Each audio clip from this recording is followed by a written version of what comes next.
This is Whitney Kier, and I am here today in the studio of the photographer, art critic, and journalist Milton Gendel.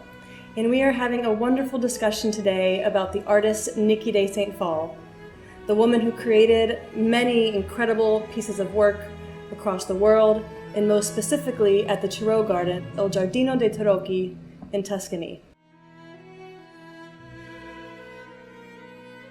So Milton, thank you for taking the time today to have this conversation with me. It's always a pleasure to remember Niki and to talk about her.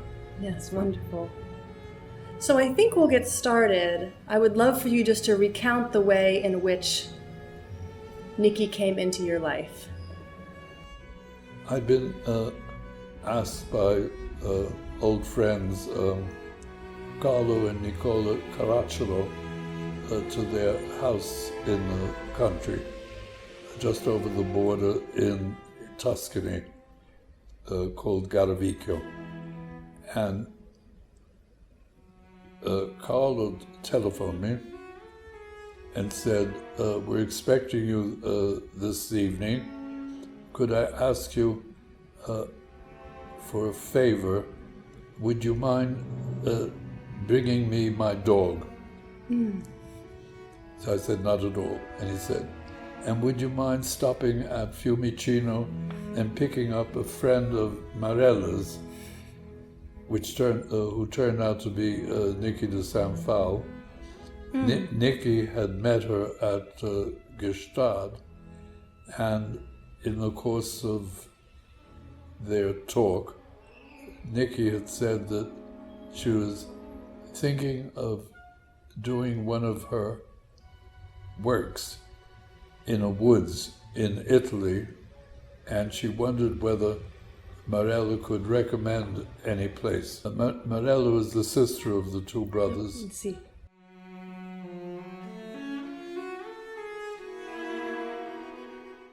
And she was married to Gianni Agnelli. So I picked up the dog and drove to the airport, and there was Niki, who was rather beautiful and very engaging. So we drove to Garavicchio, and there she explained what she had in mind. She explained that she wanted to do a series of fairly large sculptures inspired by her reading of her idea of the tarot cards. And Nicola, who was very ecological minded, said, we wouldn't want anything too aggressive in the landscape. And she said, I can assure you that everything will be in muted greens and browns. So that was the beginning of a great rapport. Everybody took to Niki. She was very engaging and enthusiastic about her work. The brothers agreed, and she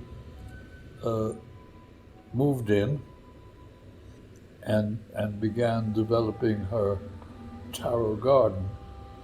It grew very big. Her husband, Tingoli, arrived shortly after and constructed the armatures of these huge figures. Some people in the end preferred the armatures to the finished product, but Niki was very enthusiastic. She did one figure that occasionally was referred to as Queen Victoria, where the body became her studio with a fireplace and eyes that looked out on the countryside and so on. In fact, that led to a bad scene with one of the neighbors who came around, Giovanni Urbani, was the head of the Institute for Restoration. And he happened to remark during dinner that the idea of creating a dwelling in the middle of the woods was, in fact, an example of illegal housing. That threw Carlo into a rage. He didn't want to be seen as somebody who would tolerate anything illegal on his property. So he banned the poor man the house. He did. And then when it was all done, one day I was walking through, rather admiring things, when I saw a young man who was part of their staff, as the son of their cook. And he was snapping photographs of everything inside. And I said, "They are photogenic, aren't they?" And he said, in Italian, "Photogenic they may be, ecological they are not." Nikki was a great worker to create the tiles that she used to create the bodies of her sculpture.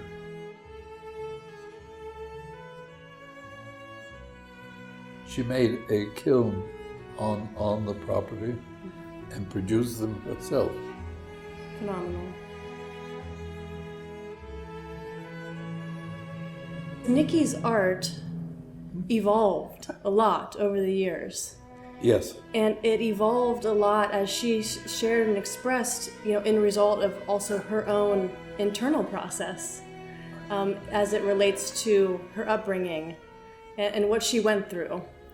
How did you witness?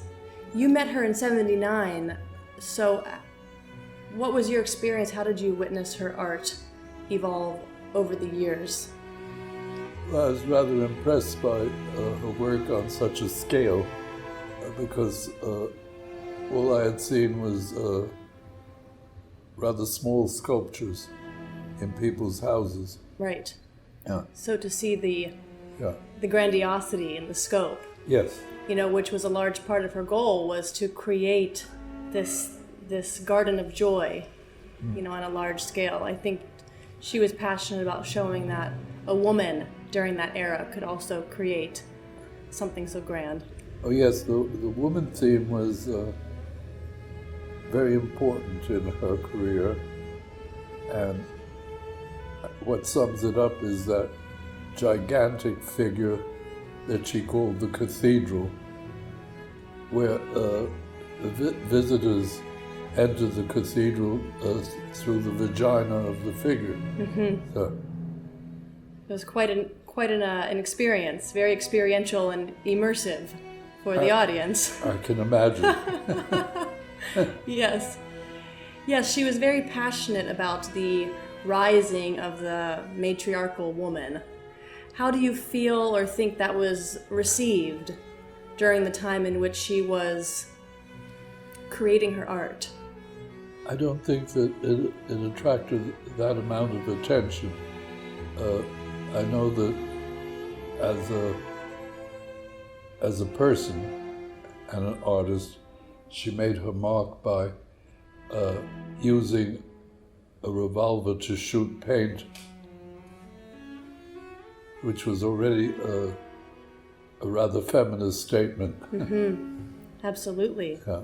Absolutely. Yeah. Well, she had shared that was her way to express and channel the violence she was feeling inside of herself in an artistic format. Well, like most artists, this one, who happened to be a woman, was going to leave her mark. She certainly she did. She left it. Yes. Well, what I love about conceptually the idea of that project was that to her it felt that when that gun shot off and hit the item, and the victim per se, she called it, it was like a death and a rebirth at the same time. So there was just great meaning and intention behind her work. So I was curious, your thoughts on how that evolved over the years. Well, it's very true. They are evident witnesses. And do you think that she so explicitly married her own pain and struggle, with the expression of her art? Do you think that's something that really drew people towards her work and relating to her? I think they're more drawn by the festive air that her work has. The bright colors, the voluptuous shapes. Yes. So once she started creating the nanas, per se.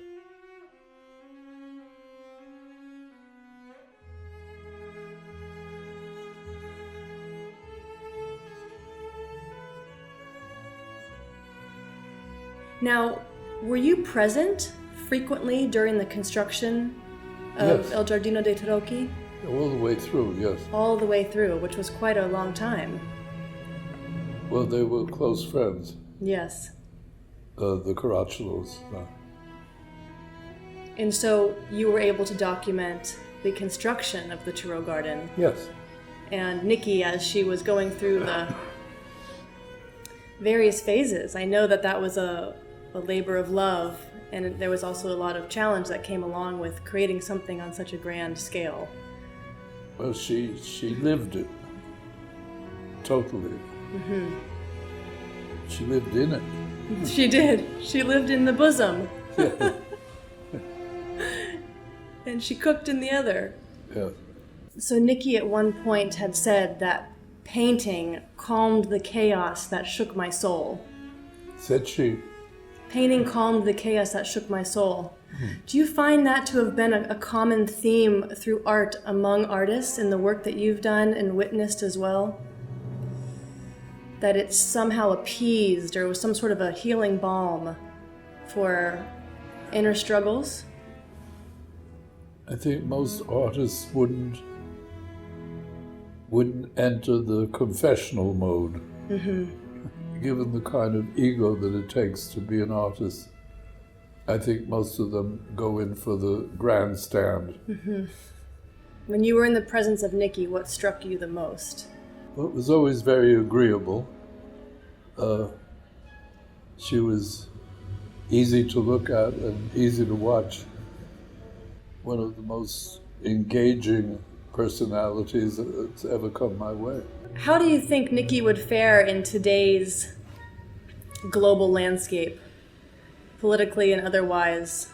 I think she stands out and would always stand out. What did it feel like to come from Rome, travel out to Garavicchio, where there was so much immersion and obsession, if you will, with creating these gardens? So many people and artisans involved and really dedicated. What was your experience each time you would go out there? I was generally there on weekends or for longer stays in the summer. And part of life at Garavicchio was to see the tarot-inspired creation grow as it did. Absolutely. Then they weren't at all in muted greens and browns, as one can see. In fact, the place can be seen from miles away from the glitter. It's quite the statement. Quite a statement. Quite a statement. Yeah.